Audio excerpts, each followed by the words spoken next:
संस्कृती कशी जपावी काय? युवा पिढीला मी माझं एकच सांगणार आहे की युवा पिढीने ही जी कला प्रत्येक युवा पिढीने आत्मसात करावी. कारण कला अंगात असलीच पाहिजे. कला जर अंगात असेल तर त्या कलेला मरण नाही. तो मनुष्य कुठेही त्या कलेच्या जोरावरती जाऊ शकतो. त्याच्यामुळे प्रत्येक युवा पिढीने म्हणजे वाईट मार्गाकडे न जाता अशा जर कला जोपासल्या तर त्याचा भवितव्यात त्यालाही त्याचा फायदा होऊ शकतो. आपण ही कला कशी जपत आहात? मी आता 13 वर्ष मी मुंबईमध्ये वास्तव्यास होतो. याआधी मुंबईमध्ये माझं वीरभद्र दशावतार नाट्यमंडळमुळे कंपनी आहे म्हणतो. त्यानंतर 2021मध्ये मी गावी शिफ्ट झालो कोरोनामध्ये आणि 2021पासून हे आमच्या ओंकार पारंपरिक दशावतारमध्ये मी कार्यरत आहे. 13 वर्ष मी तालरक्षक म्हणून भूमिका स्वीकारली माझ्या वीरभद्र कंपनी आणि आता मी खलनायक म्हणून युवा खलनायक म्हणून नावारूपाला कोकणामध्ये आलेलो आहे. त्या गणपती गजाननाची कृपा रसिक मायबाप प्रेक्षकांचे आशीर्वाद असेच आशीर्वाद आमच्या सदोदी जर पाठी राहिले तर ही कला उंचावून नेण्यासाठी आम्ही नक्कीच प्रयत्न. आजची पिढी ही सोशल मीडियामध्ये रमलेली आहे किंवा सोशल मीडियामध्ये पूर्णतः मोबाईलमध्ये रमलेली आहे. त्यामुळे त्या युवकांना आपण ह्या कलेद्वारे म्हणजे दशावतार या कलेद्वारे आपण काय सांगणार? मोबाईल हा सोशल मीडिया पाहिजेच पण तो कसा तात्पुरता म्हणजे जेव्हा कामाचं काही असेल त्यापुरता.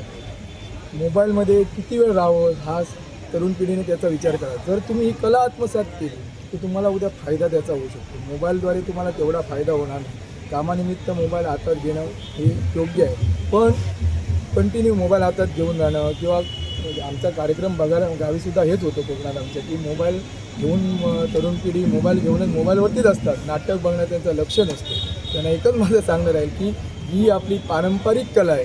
ही कला जर तुम्ही पाहिलात तुम्ही उद्या ते कलाकार म्हणून जर बनलात तर कुठेतरी नावारूपाला याल. तुमचं कुठेतरी या जगात नाव होईल. तेवढं मात्र त्यांनी करा. आपल्यासोबत होते दशावतार या नाटकाचे कलाकार बागवे सर. तर काय सांगता ह्या कलेविषयी? नमस्कार, मी गणेश वर्धनकर. जवळपास 350 वर्ष होऊन गेली या कलेला. या कलेच्या माध्यमातून महाविष्णूच्या होत्या 10 होत्या.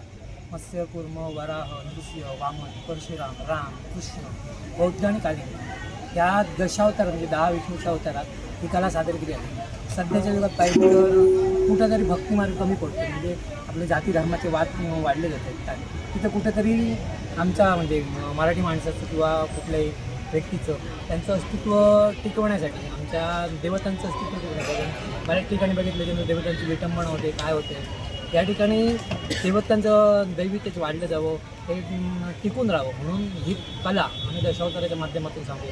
त्याचप्रमाणे प्रत्येक युवा पिढीला चांगलं मार्गदर्शन कारण बरेचसे कलाकार पाहिले तर जुगार, दारू, मद्य अशा कित्येक व्यसनांकडे गेले. आम्ही दशावताराच्या माध्यमातून त्यांचं मनोरंजन करतो. त्याचप्रमाणे त्यांना सांगतो की या व्यसनांपासून प्रत्येकानं दूर राहायला पाहिजे.